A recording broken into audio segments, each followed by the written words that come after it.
health and safety issues, hoarding issues, people that, were unsafe and unsanitary conditions in their units. Failure to report income or meet other program requirements, those types of things. But, there are often cases, even before we get to the point of initiating eviction action, where we would,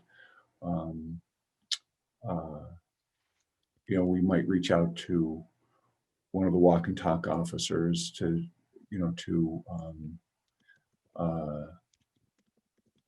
ask for their help in intervening, or they may have been made aware of a situation through a referral from a social service agency, and they may have intervened and want to talk to us. Sometimes they come to us with concerns that our residents have, to appeal to us,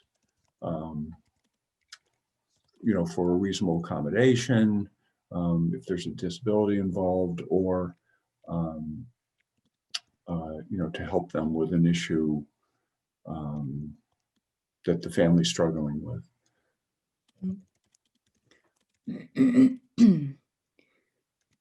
Okay, so it sounds like you have kind of so you don't have an official role with the program necessarily. It's kind of a relationship. Right.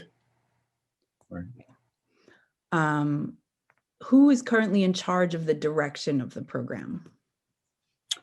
That is, it's a police department program, so they would have complete control of the direction of the program. Mm-hmm.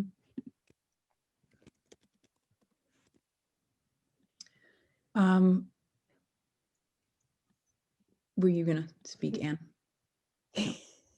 I was going to ask the next question. Go ahead. Just to not have you ask all the questions. Mm-hmm. What is your knowledge of why the Walk and Talk program began? What was the reason for starting the program? Why was it something that was suggested? And you said Chief O'Leary was interested in community policing, but were there specific reasons that this program began at Brookline Housing? Was it based on another program out there? Or was it something that Chief O'Leary and folks just designed on their own? Or do you know anything about? I think that, community policing was seen as a, kind of a progressive form of policing. I think this was, I think Chief O'Leary was a real student of, kind of progressive policing tactics. And it was just something that they presented to us. I don't think that there was any, anything necessarily that, there was no, kind of a single event or something like that that led to this, or any trends or anything that I could see. Okay. As a researcher, as part of the subcommittee, I've been looking for other examples of walk and talk programs, and I wasn't sure if there was. I haven't found anything, but I wasn't sure if it was something that was just designed by Brookline or based on something else, but you might not know, I guess, and that's okay. I don't know. I mean, I'm not aware of any other similar programs, at any of the other housing authorities out there. Okay. I think it was, the initial focus was not just, I think, not just at Brookline Housing Authority, but also the schools and the parks, I think, where young people you know, congregated, and I think it was an attempt to kind of make a more positive connection with Right. those groups of people. Okay. Thank you.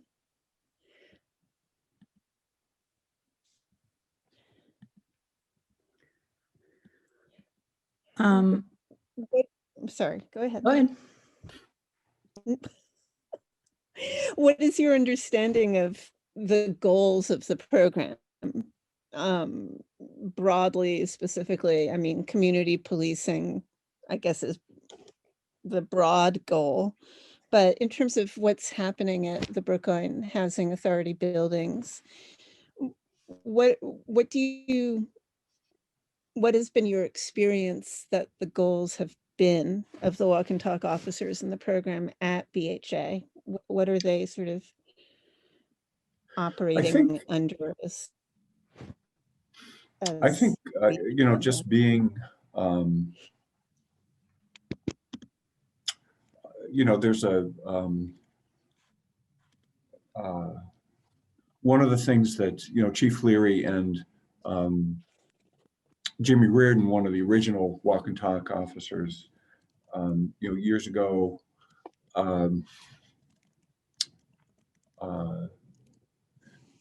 noticed that there were people that were, you know, kind of repeatedly getting involved in the, you know, criminal justice system, you know, court, lots of interventions. And I think that they were really struggling to see what, you know, what can we do as a community to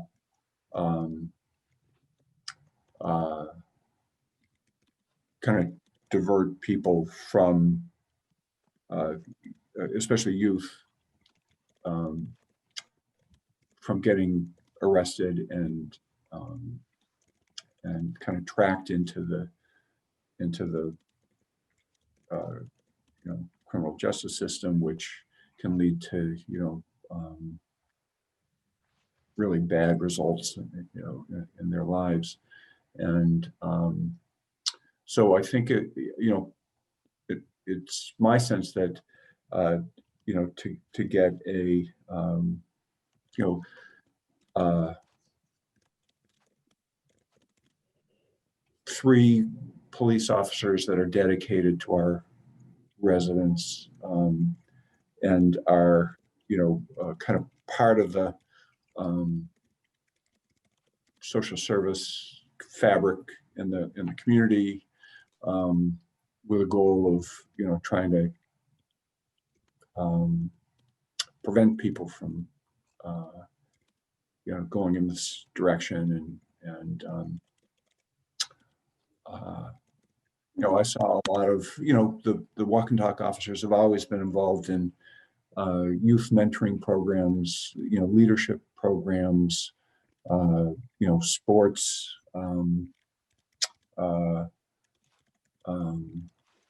programs, but, you know, also, you know, they're experts in, you know, they've got a lot of contacts. You know, it's not just youth, but, you know, it's the Council on Aging and the teen center, you know, Brookline Community Mental Health Center,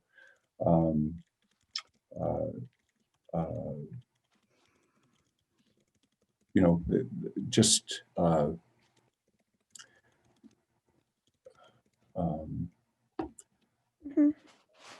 I just think that they're very, they have similar goals to the Brookline Housing Authority in that, you know, we want to provide our residents with, you know, all the resources that are available, and, you know, to create resources and opportunities to, you know, to have our residents thrive, and, you know, overcome the economic and other disadvantages that they have. And Mhm. Thank you.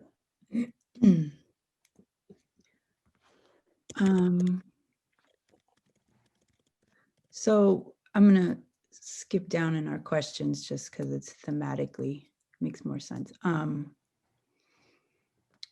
In the early days of the program in the 90s, what did the Walk and Talk program look like, and how has it changed through the decades?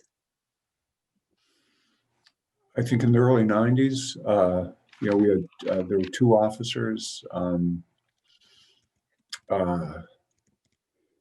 you know, they had summer basketball leagues. They had one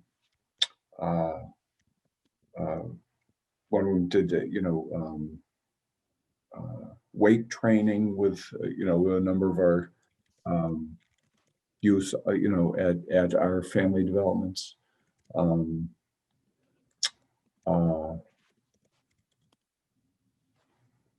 I think they were just, you know, kind of building the, you know, kind of networking throughout town, and you know, working closely with a housing authority, you know, with our property managers. You know, I think it's pretty balanced in the, you know, the number of times that we reach out to them to see if they might be, or, you know, be able to help out in situations, and times that they reach out to us with issues and concerns that they think that, you know, we might be helpful, you know, to our residents. But I think we were kind of building those relationships. You know, today I see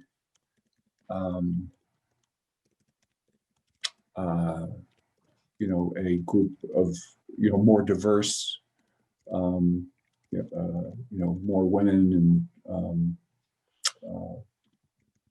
people of color that have been involved in serving as walk and talk officers. I see that, you know, that they've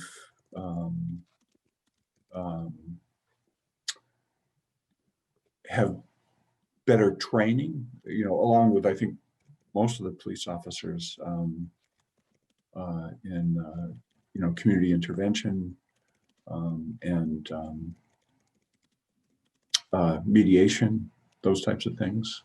You know, they're ready to jump right in to try to, you know, diffuse situations, and you know, they just offer us some options that, you know, can be very helpful in resolving, you know, conflicts that we have that could lead to, you know, legal action.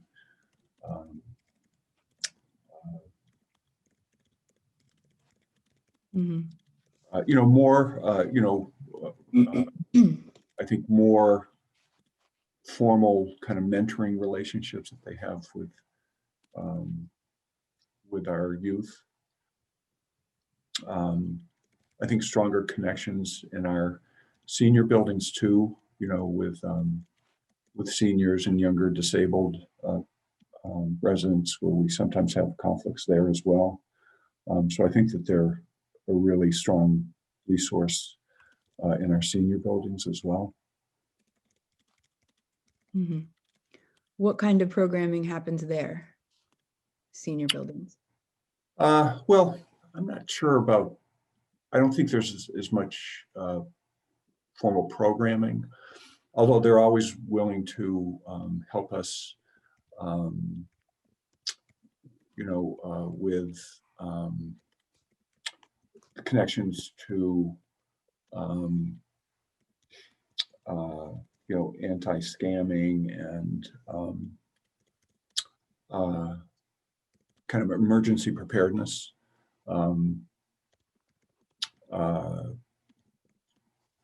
Kind of workshops for our residents, help them feel, you know, have a greater sense of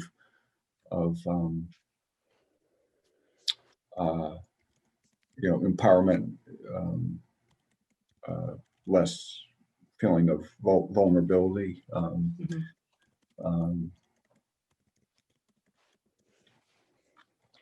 but I think more, kind of day-to-day,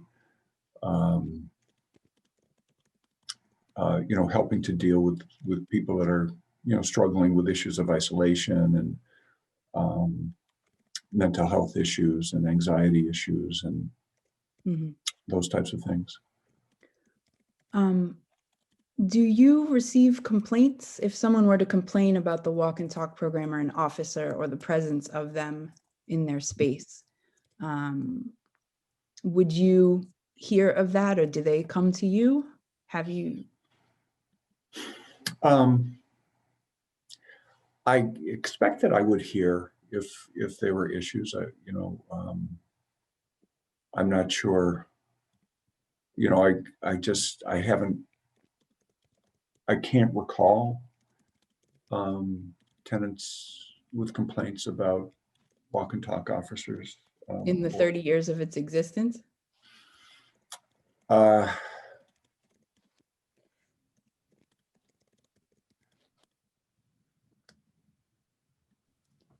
yeah, I mean, I'm being totally honest with you. I just,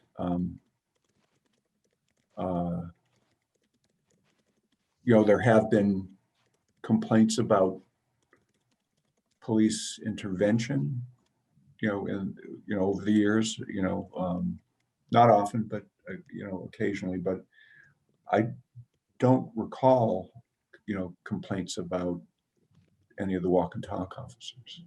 So police intervention, not necessarily from those officers. Right. Would the complaints go to someone else, or would you be the person? Sorry, If Bonnie. they were to go to the Brookline Housing Authority, I would certainly be, either the person, they might go to a commissioner, and, that would go to to the executive director, and then that complaint would come to me, or a complaint could go to a property manager, and then it would be bumped up to me, or it could go directly to me. Okay, so you're part of that complaint pipeline for this program. Right. Yeah, I mean, I would be aware of any complaint that, involved, Walk and talk. a resident of ours was making against a walk and talk officer. And I can't recall Okay, any complaints. great. Has the BHA ever asked to their residents what they think in a formal way about the walk and talk program? I don't think, no. I mean, we haven't,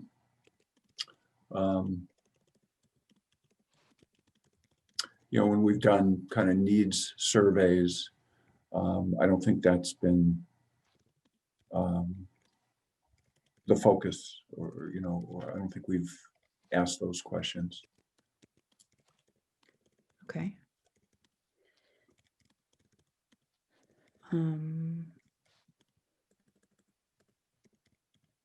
Are there other programs at BHA that do get periodically reviewed by residents by surveys and things, or is that a more general overarching policy that BHA isn't formally asking residents to evaluate programs, or is it, I'm kind of surprised by that, because I would think that there would be some sort of formal kind of request for, opinions, experiences with any program at BHA, but no, Well, as far as you're aware, obviously. A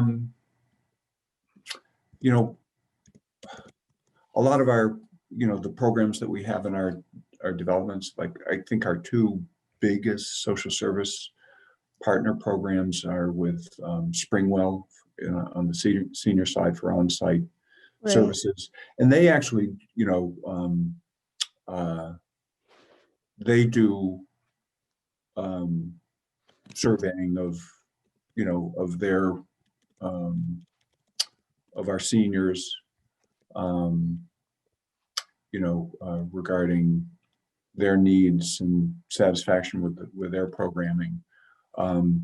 Brookline Community Mental Health Center is our other, I think our other, major partner in provision of resident services. And I believe that they've done surveying, with us in the past. But I Mhm. think Walk and Talk program has been a part of those surveys, and we're we've really, in all the years that I've been here, every executive director, everybody at the Brookline Housing Authority has really believed in,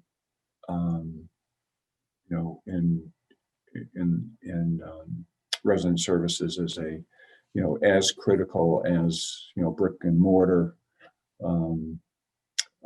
issues, that it is, and our social service programming has grown, and especially so in the last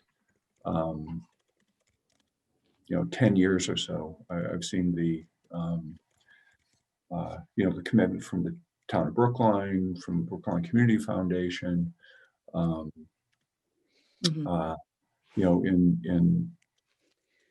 in supporting so much of our social service programming. We've just recently created a director level position at the Brookline Housing Authority, Director of Resident Services, Danielle Mendola.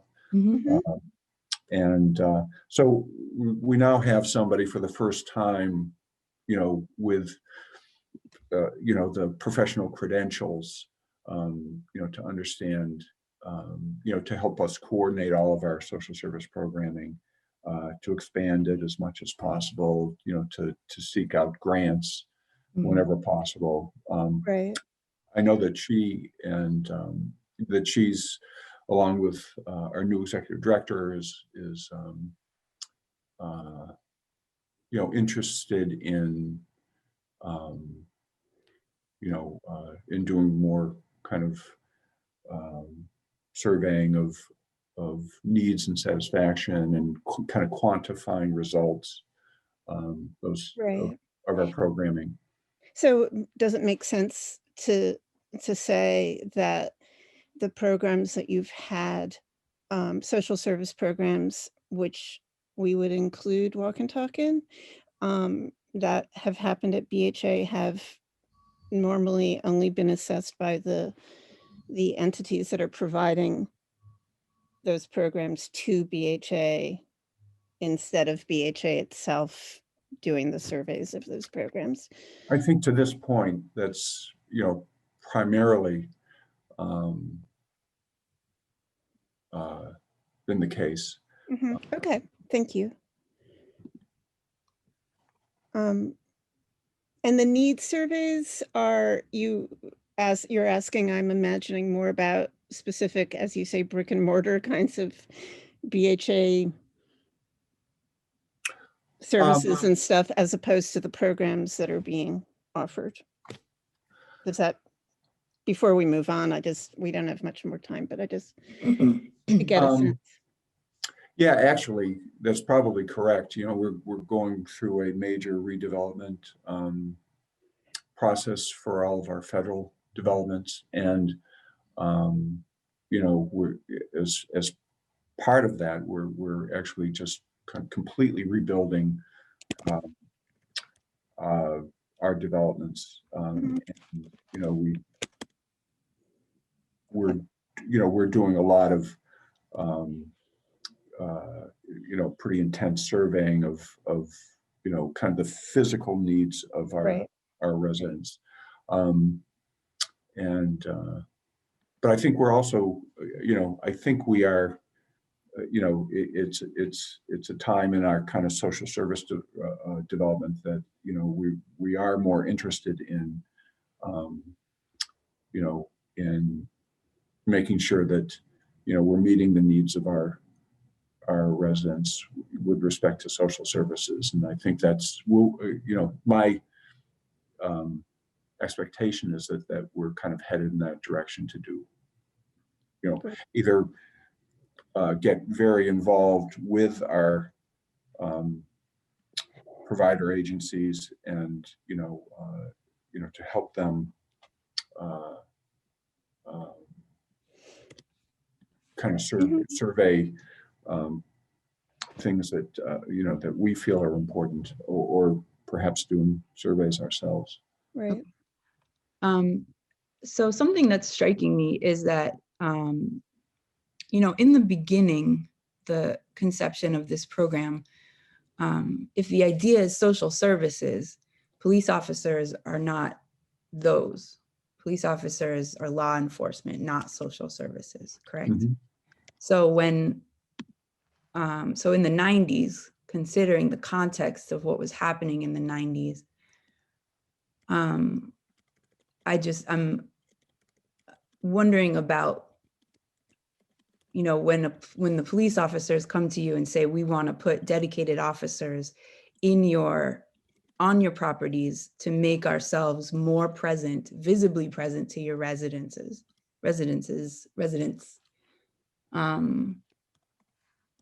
Where was the BHA thinking social services through the police department? That seems like a stretch. I mean, I feel like, putting a social worker on staff would be a clear solution, or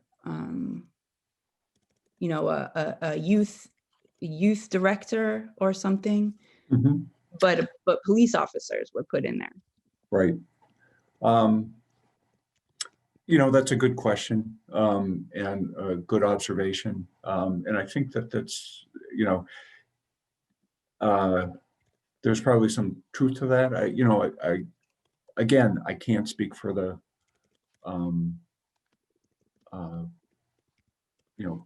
police department, because I'm not a criminal justice Mhm. expert, and, but I think part of it was to, build a more positive relationship between the police officers and the police department and our residents. Mhm. Um, Because I there's a think lot of negative relationships. I can't speak to that. I don't know, but I think, uh, I think it was, um, I think that was, a major part of the thinking was, Mhm. create positive relationships, trust. Um, but I think it's, the program has evolved, um, considerably, and I think, um, in in my experience, um, I don't, um, I look at the walk and talk officers more as, um, uh, similarly to some of the, what occurs, with our other social service partners. Let's really put our heads together, and what can we offer, um, to try to resolve some of these, Mhm. difficult, situations that, um, sometimes they're volatile, but they're not, they haven't kind of gotten to the point where they're problematic, and uh, I think some of it is, some tenants are reaching out to the police department repeatedly, complaining about a neighbor or something like that, Mhm. and that's when, we will we'll hear from the walk and talk officers. And, you know, oftentimes we're also aware of the situation. And, you know, we've been struggling to try to resolve it. And sometimes the, you know, the walk and talk officers can be helpful as well. Mhm. If there are complaints made by residents, are those recorded somewhere, archived somewhere? Complaints made by residents. I think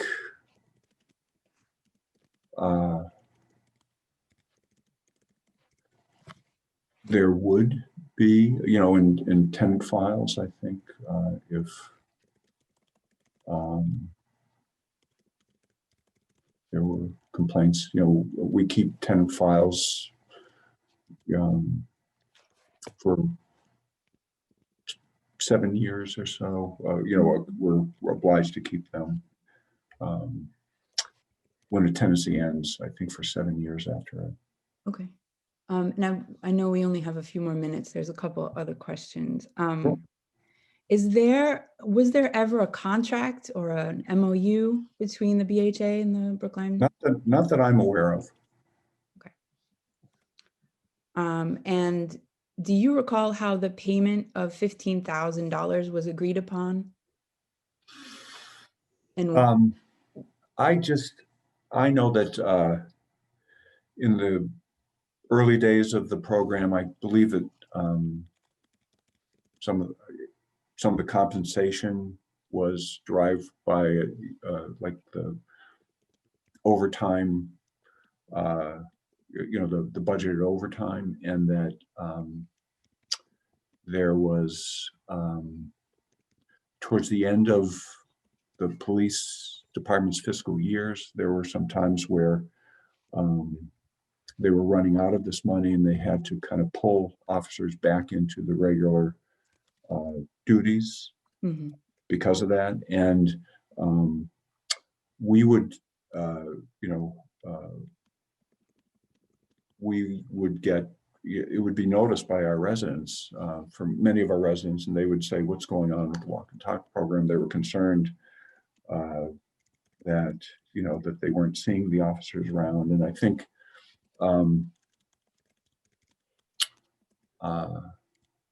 I believe that Brian Clunan, the executive director at the time, said, you know, kind of talked to the police chief and said, if, you know, if we were to provide, you know, a little stipend for the program, would, you know, could we make sure, you know, would that give us some assurance that it would be, it would run throughout the year. And so I think it was just kind of an informal.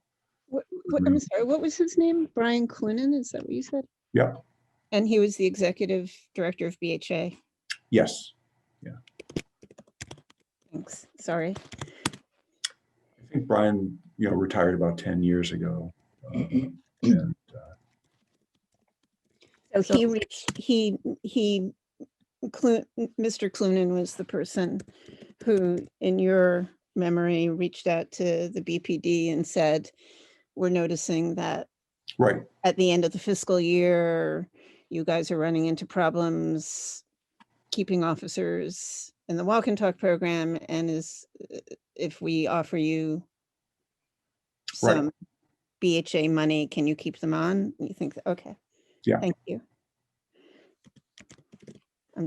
I am trying to write notes and I'm trying to keep up. And to your knowledge, so this money was not a grant?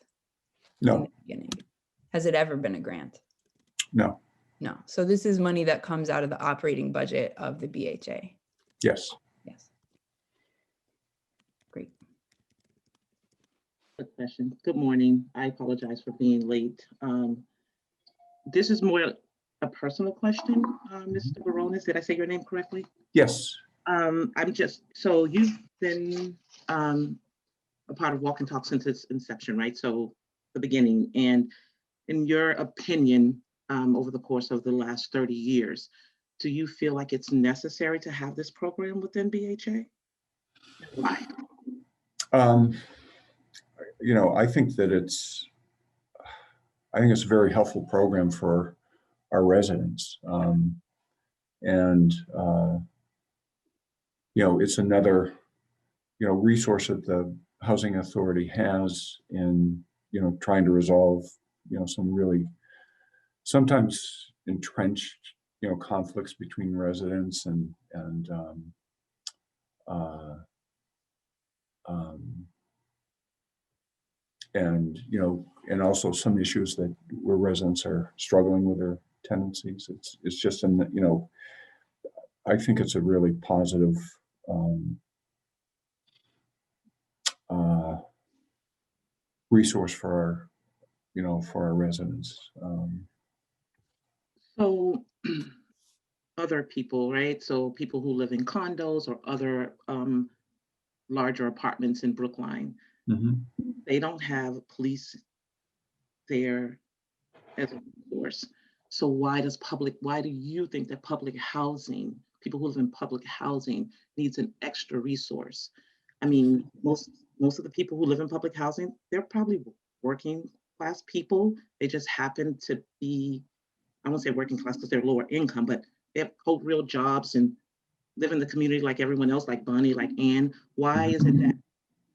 Well, I mean, you know, you describe our resident population pretty accurately. You know, most of our residents you know, in our family housing are, you know, work, you know, one or two jobs, and they, you know, but they, you know, they are low income. They live, you know, which I think creates additional stress. I think, you know,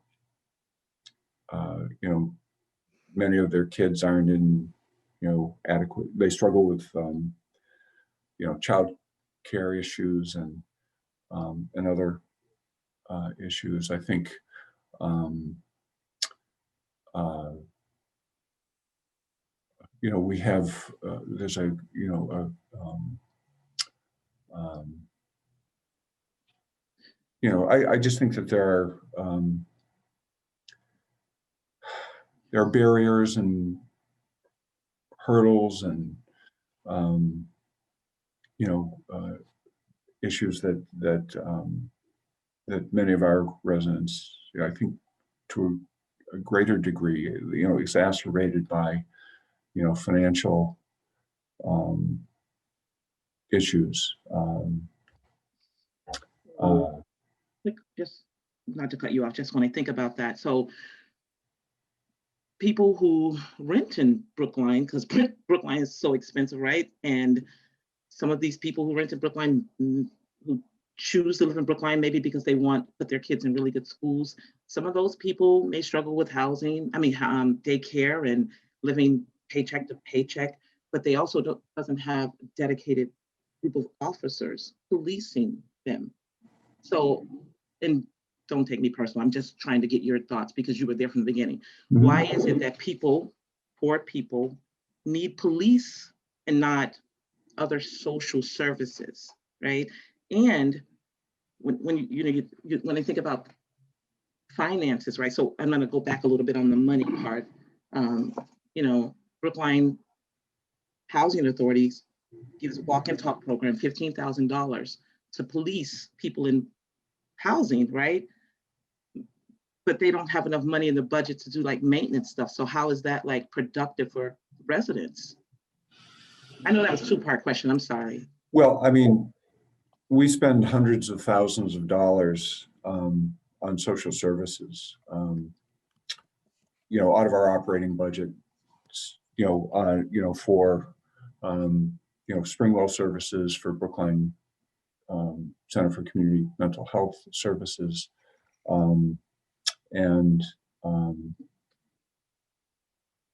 you know, I really can't. It's hard for me to answer your question. You know, you're asking a kind of a philosophical question, um, and I can't speak for the Brookline Police Department. Um, I can only, you know, as a person who's spent my entire career, um, you know, working in affordable housing, um, can see this this program as a kind of uniquely positive program, a beneficial program for our residents in many ways. I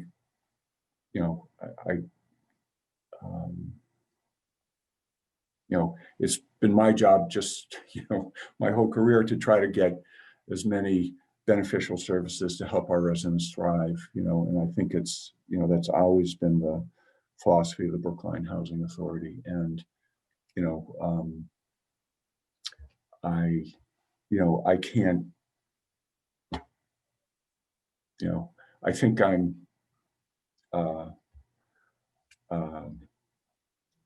biased in favor of our resident population, and I know that there are needs out, other needs, in Brookline. I know that a lot of people who, we have a limited resource. Unfortunately, we can't help everybody who needs affordable housing in Brookline. But for those who do make it through all the our waiting lists and everything, and do become our residents, that's my focus is on providing them with with any any service that might be helpful for them to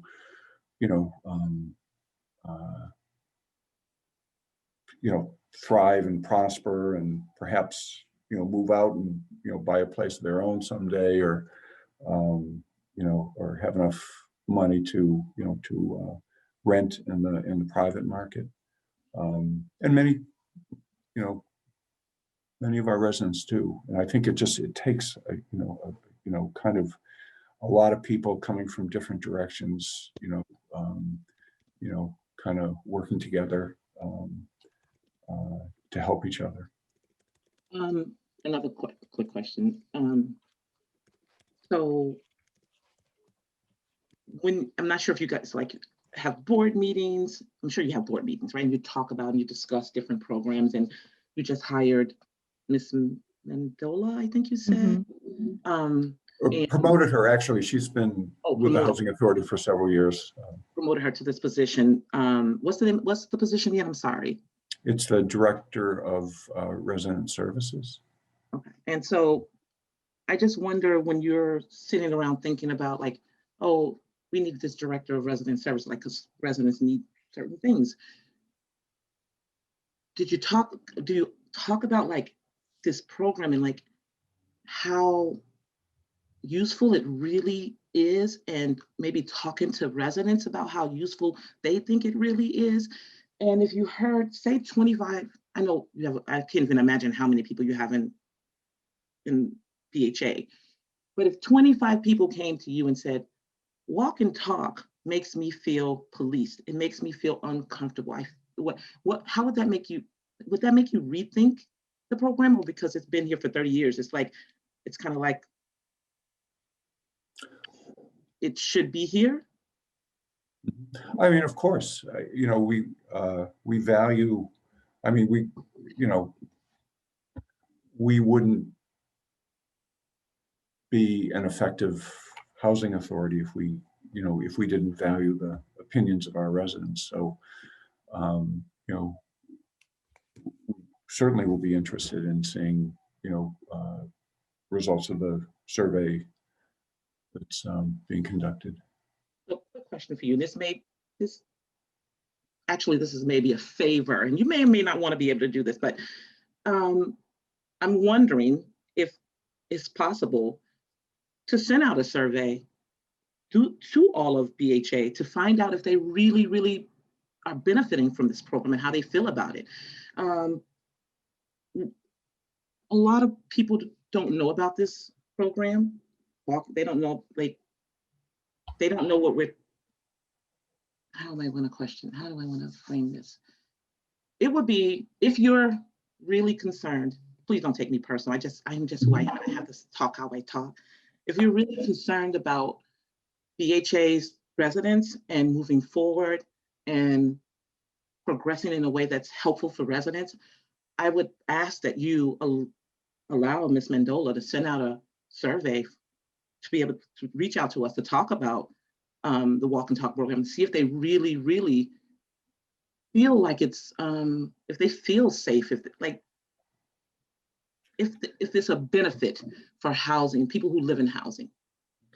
I mean, it was my understanding that there was a survey that we were, that was being conducted regarding this matter, From the know, Reform Separate Committee. committee, yeah, that's reform. That's the Reform Committee, and this is the Reimagine Committee. Okay. It's, Okay. The Reform Committee has police officers on it, so it's a little different. Okay, I have to jump because I'm hosting another meeting in 3 minutes. I wish I could, Kimberly, I wish I had a better answer for you. I have to tell you that I'm going to be retiring in May. So we're in the process of interviewing for a new director of property management.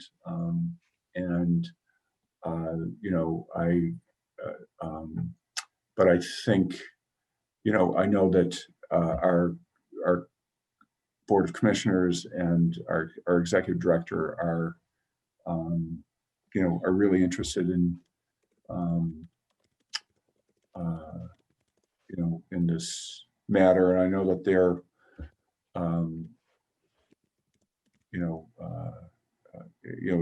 it's a matter that is, has come to their attention. I'm not sure what their plans are as far as,